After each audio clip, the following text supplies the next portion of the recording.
नमस्कार दोस्तों, आज हम बात करेंगे ऑनलाइन लर्निंग के बारे में।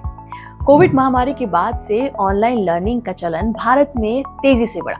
आज स्कूल से लेकर प्रोफेशनल कोर्सेज तक सब कुछ ऑनलाइन हो रहे हैं, लेकिन इसके साथ कई चैलेंजेस भी हैं। आज हम जानेंगे कि ऑनलाइन लर्निंग के कौन-कौन सी नई अपॉर्चुनिटीज हैं और इसके क्या-क्या फायदे हैं। साथ ही जानेंगे कि क्या दिक्कतें हैं और आने वाले समय में इसका भविष्य कैसा रहेगा। ऑनलाइन लर्निंग भारत में पिछले कुछ सालों से एक क्रांति बनकर उभरा है। 2021 में भारत में 24 मिलियन से भी ज्यादा स्टूडेंट्स ने डिजिटल प्लेटफॉर्म पर पढ़ाई की थी। इनमें से ज्यादातर स्टूडेंट्स स्कूल्स और हाई स्कूल्स के थे, जिनकी संख्या हर साल बढ़ रही है। ऑनलाइन लर्निंग में महिलाओं की भागीदारी भी तेजी से बढ़ी। 2022 के डेटा के अनुसार करीब 42% स्टूडेंट्स ऑनलाइन लर्निंग का हिस्सा बनी थी, खासकर उन कोर्सेज में जो कि कामकाजी महिलाओं के लिए बनाए गए थे। शहरों में ऑनलाइन लर्निंग को तेजी से अपनाया गया, लेकिन रूरल एरियाज में अभी भी इसके विकास में कई रुकावटें हैं। शहरों में 70% से ज्यादा स्टूडेंट्स ऑनलाइन लर्निंग प्लेटफॉर्म का इस्तेमाल कर रहे हैं, जबकि ग्रामीण क्षेत्रों में यह आंकड़ा 28% का है। बायजूस और अनअकैडमी जैसी कंपनियों ने बड़े शहरों के बच्चों के बीच में अपनी पहुंच बनाई है, लेकिन गांवों में डिजिटल एजुकेशन की पहुंच अभी भी बहुत लिमिटेड है।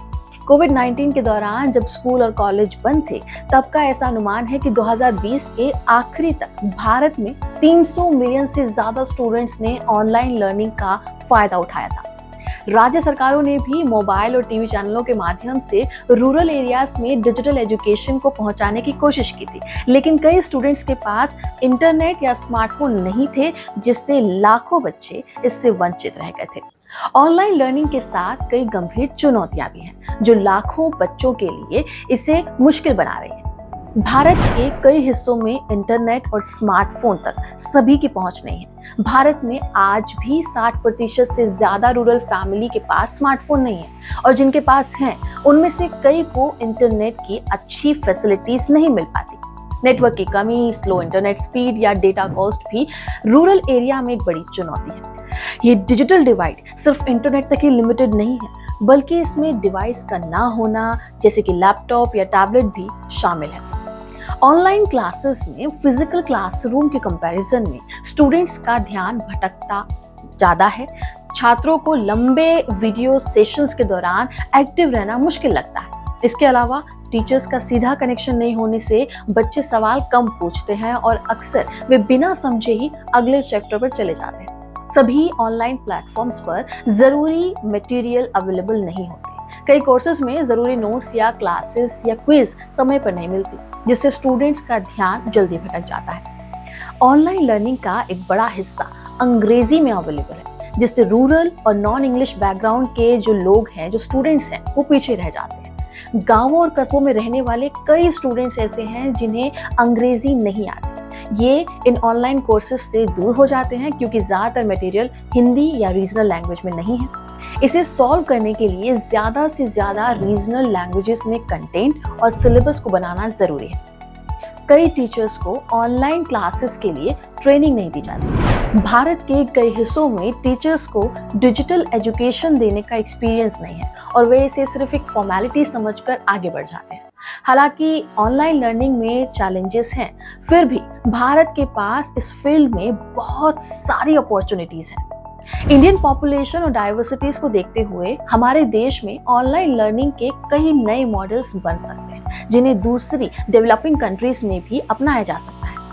बायजूस, जो कि एक इंडियन एडटेक कंपनी है, उसने हाल ही में अमेरिका, यूके और दूसरे देशों में अपनी मॉडल को इम्प्लीमेंट करना शुरू कर दिया है।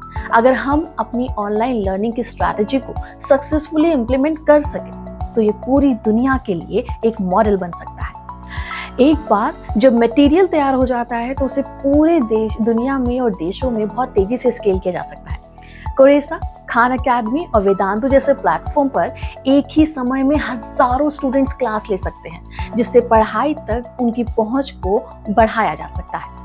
ऑनलाइन लर्निंग में दूरदराज के इलाकों में रहने वाले स्टूडेंट्स के लिए क्वालिटी एजुकेशन को एक्सेसिबल बना दिया है। भारत के ग्रामीण इलाकों में रहने वाले स्टूडेंट्स को अब वर्ल्ड क्लास प्रोफेसर्स और एक्सपर्ट से पढ़ने का मौका मिलता है, जिससे उनका कॉन्फिडेंस बढ़ रहा है और उन्हें अच्छे करियर की दिशा में सही गाइडेंस भी मिल रही है।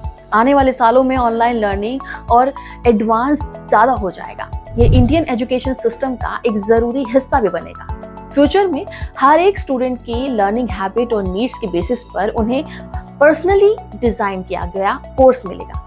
एआई का इस्तेमाल करके स्टूडेंट प्रोग्रेस को एनालाइज भी किया जाएगा और उन्हें उनकी ज़रूरत के हिसाब से नए कंटेंट और असाइनमेंट दिए जाएंगे। फर्ज कीजिए कि आप साइंस क्लास में हैं और आप खुद एक वर्चुअल लैब में खड़े होकर एक्सपेरिमेंट कर रहे हैं।